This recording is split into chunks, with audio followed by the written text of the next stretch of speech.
जी दोस्तों सत श्री अकाल। आओ अज तुहानूं संधावालिया फार्म हाउस कड़कनाथ के देसी मुर्गी फार्म की प्रॉपर लोकेशन बारे जानकारी दईए। संधावालिया फार्म हाउस के उत्ते कड़कनाथ ते देसी मुर्गी फार्म जो तरन तारण तो गोइंदवाल रोड के उत्ते बिल्कुल सेंटर दे विच वहीं पुई पिंड के नाम के उत्ते चलदा कड़कनाथ ते देसी मुर्गी फार्म। अज तुहानूं इस कड़कनाथ ते देसी मुर्गी फार्म दीयां कुछ मुख विशेषतावां बारे दसांगे। जिहड़ा एक बिल्कुल फार्म दे विच ऑर्गैनिक तरीके की फीड दे के मुर्गियां मुर्गे तैयार किए जाते हैं। इहदी मुख विशेषतावां दोस्तों जिस तरह इत्थे बिल्कुल प्योरिटी वाले कड़कनाथ के आंडे बच्चे मुर्गे ते मुर्गियां ये मिलते हैं।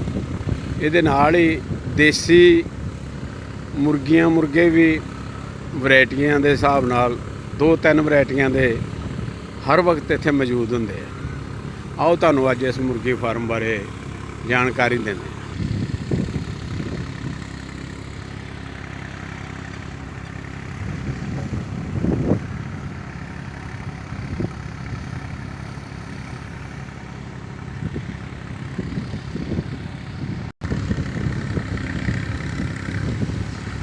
ये है संधावालिया कड़कनाथ ते देसी मुर्गी फार्म की बाहरली लोकेशन।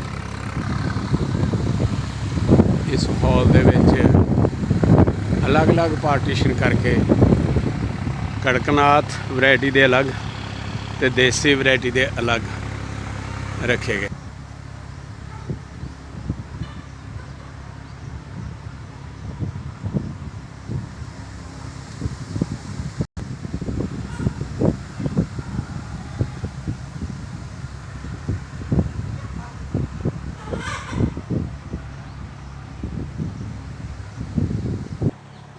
आ देखो आ ने देसी मुर्गियां मुर्गे जिहड़े कि ऑर्गैनिक फीड दे के जिथे इन्हों रेडीमेड फीड दी जाती है एक टाइम 2 टाइम इन्हों ऑर्गैनिक फीड भी दी जाती है।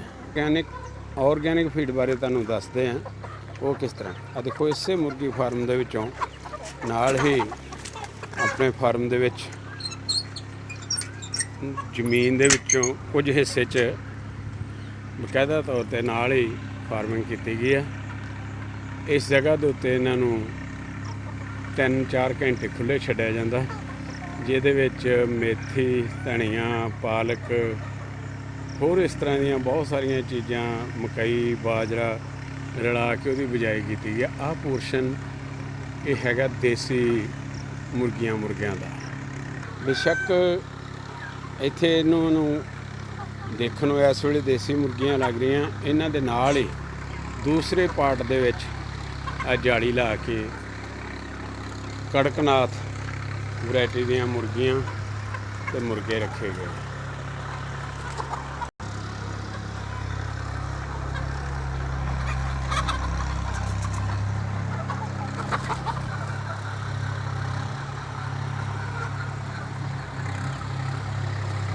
बकायदा इन्हां दी धुप छां दा टैंपरेचर नूं मेनटेन करने लई ओपन शैड तैयार किया गया।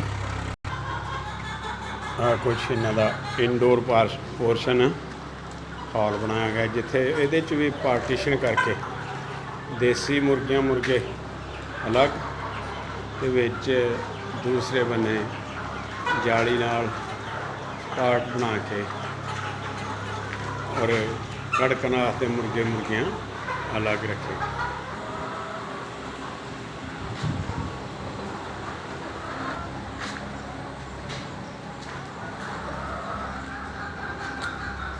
है ने कड़कनाथ मुर्गे मुर्गियां, इन्हां दा पोर्शन अलग दिता गया। इन्हां नूं भी उस तरह जिस तरह देसी मुर्गियां दा बाहर ओपन करने लई अलग फार्मिंग दे विच ऑर्गैनिक फीड देने लई तैयार किया सी, इन्हां दा पोर्शन भी बिल्कुल इस ही तरह इन्हां दे पार्ट दे विचों अलग दरवाज़ा लैके इन्हां लई अलग तैयार किया गया फार्म।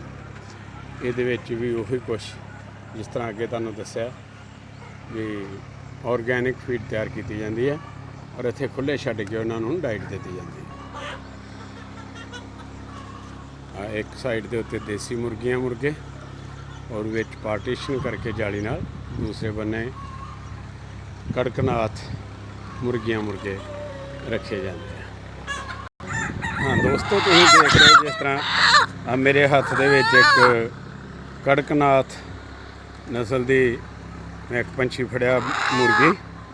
ਇਹਦੀ पहचान कराना, ये देखो नकल तो बचन ਲਈ कई कुछ चेक करना पैंदा। ਇਹਦੇ 'ਚ नकल बहुत चल रही है, पर तुसी ਇਹਦੀ असलीयत किदां पहचान सकते हो? सब तो वड्डी असलीयत ਇਹਦੀ अख भी काली, चुंझ भी काली और ईवन दैन ਇਹਦੇ मूँह ਦੇ ਵਿੱਚ ਜਿਹੜੀ ਜ਼ਬਾਨ ਆ ਉਹ भी काली, कलगी काली।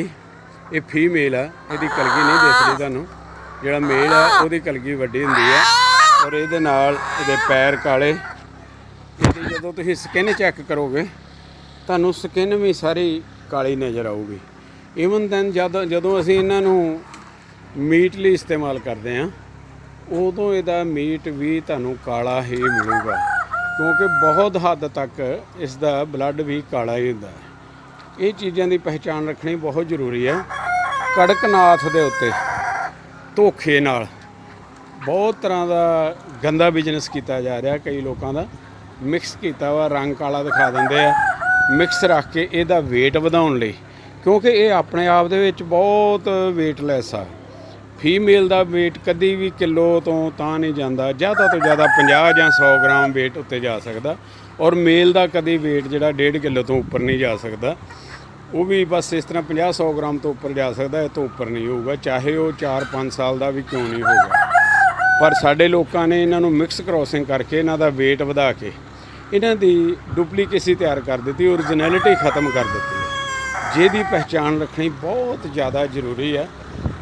मेल तुहानूं ये बहुत थावां ते जाणगे, पर ये याद रखो कि इहदी जिहड़ी शुद्धता देखनी वो बहुत जरूरी है। और जे इस चीज़ की असीं संधा वालिया फार्म हाउस के उत्ते गारंटी दिंदे लिखती तौर के उत्ते भी अगर कदे भी तुहानूं इहदे च कोई मिक्स नज़र आउंदा ते तुसीं सानूं ओहदी शो करके रिटन दे विच एक दे नाल 5 पंछी फ्री भी लै सकदे हो, जे तुहानूं ओहदे च कोई डुप्लीकेसी नज़र आउंदी जां डुप्लीकेसी तुसीं साबित करदे हो तां। इसे तरह देसी मुर्गियां दे नाम दे उत्ते भी बहुत बिजनेस किया जाता है, विखाईयां जांदियां देसी रंग बरंगियां, और असीं भी समझते हैं भी शायद रंग बरंगी मुर्गी मुर्गा जिहड़ा वा ओही देसी हुंदा। इहदे च भी बहुत सारियां वैरायटियां वा ਜਿਹੜੀਆਂ कि आपां नूं जानण दी बहुत ज़्यादा जरूरत है। आ मेरे कोल जिहड़ी वैरायटी है SSWC है, ਇਹਦੇ ਵਿੱਚ ਖਾਸੀਅਤ ਇਹਦੀ ਇਹ ਹੈ ਸਾਲ ਦੇ 365 ਦਿਨਾਂ ਦੇ ਵਿੱਚ ਇਹ ਮੁਰਗੀ ਨੇ 270 ਤੋਂ 280 ਆਂਡੇ ਵੀ ਦੇਣੇ ਆ, ਔਰ weight ਵੀ ਮੁਰਗੀ ਜਦੋਂ 4 ਮਹੀਨੇ ਦੀ ਹੋ ਜਾਂਦੀ ਹੈ ਤਕਰੀਬਨ ਇਸ ਬਰਡ ਦਾ weight 3 ਕਿਲੋ ਮੁਰਗੀ ਦਾ ਫੀਮੇਲ ਦਾ, ਔਰ 4 ਕਿਲੋ 3.5 ਤੋਂ 4 ਕਿਲੋ ਮੇਲ ਦਾ weight ਹੋਊਗਾ। और मुर्गी का आंडा दूसरे आंडिਆਂ नालों भी थोड़ा जिहा वखरा वड्डे साइज़ दे विच मिलूगा। हाँ जी दोस्तों, गल करते हैं इन्हां दी ब्रीड दी बच्चों की। इस तरह इन्हां दे बच्चों नूं भी आपां 3 ਤੋਂ 3.5 महीने तक लगभग आपां इकट्ठे रख सकते देसी ते कड़कनाथ। पर जो ही ये 3 ਜਾਂ 3.5 महीनों के हुंदे आ फिर आपां नूं अलग करने पैणगे, क्योंकि इन्हां दी शुद्धता का ध्यान रखने लई अलग अलग ही इन्हां दे पोर्शन देने पैणे।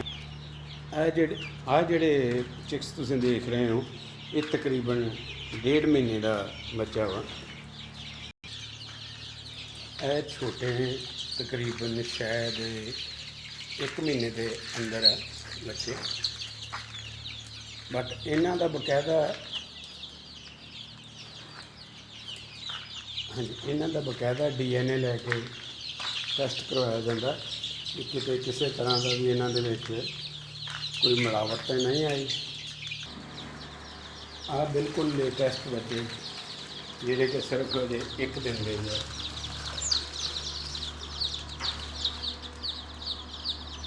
ਬਟ ਗਰੰਟੀ ਇਹਨਾਂ ਦੀ ਵੀ ਬਕਾਇਦਾ ਹੀ ਸ਼ੁੱਧਤਾ ਦੀ 100% ਦਿੱਤੀ ਜਾਊਗੀ। ਇਹ ਹੈਚਰੀ ਪੋਰਸ਼ਨ ਆ ਜਿੱਥੇ ਆਂਡੇ ਮਸ਼ੀਨਾਂ ਨਾਲ ਤਿਆਰ ਕੀਤੇ ਜਾਂਦੇ ਆ ਬੱਚੇ, ਬਿਲਕੁਲ ਨੈਚੁਰਲ ਪ੍ਰੋਸੈਸ ਉਸੇ ਤਰ੍ਹਾਂ ਮਸ਼ੀਨ 'ਚ ਰੱਖ ਕੇ 21 ਦਿਨ ਦੇ ਵਿੱਚ 21 ਦਿਨਾਂ ਦੇ ਵਿੱਚ ਬੱਚੇ ਤਿਆਰ ਹੁੰਦੇ ਆ। ਬਕਾਇਦਾ ਇਹਨੂੰ ਸਿਸਟਮੈਟਿਕਲੀ ਆਪਣੇ ਤਰੀਕੇ ਨਾਲ ਤਿਆਰ ਕੀਤੀਆਂ ਹੋਈਆਂ ਹੈਚਰੀਆਂ, ਦੇਸੀ ਤਰੀਕੇ ਨਾਲ ਤਿਆਰ ਕੀਤੀਆਂ ਹੋਈਆਂ ਹੈਚਰੀਆਂ ਨੇ ਜਿੱਥੇ ਬੱਚੇ ਤਿਆਰ ਕੀਤੇ ਜਾਂਦੇ ਆ। ਸੋ ਤੁਸੀਂ ਸਾਰੇ ਯਾਦ ਰੱਖੋ, ਜਦੋਂ ਵੀ ਤੁਹਾਨੂੰ ਇਹਨਾਂ ਚੀਜ਼ਾਂ ਦੀ ਲੋੜ ਪੈਂਦੀ ਹੈ, ਕੜਕਨਾਥ ਆਂਡੇ, ਦੇਸੀ ਮੁਰਗੀਆਂ ਦੇ ਆਂਡੇ, ਬੱਚੇ ਜਾਂ ਵੱਡੇ ਪੀਸ ਮੁਰਗੇ ਚਾਹੀਦੇ ਆ, ਤਾਂ ਹਮੇਸ਼ਾ ਯਾਦ ਰੱਖੋ ਸੰਧਾਵਾਲੀਆ ਕੜਕਨਾਥ ਅਤੇ ਦੇਸੀ ਮੁਰਗੀ ਫਾਰਮ, ਸੁਰਜੀਤ ਨਗਰ ਫਰੀਦਕੋਟ। ਸੋ ਸਾਡਾ ਕੰਟੈਕਟ ਨੰਬਰ ਹੈ 82 888 459 78375 459। ਫਿਰ ਰਿਪੀਟ ਕਰਦੇ ਹਾਂ 82 888 459 78375 459।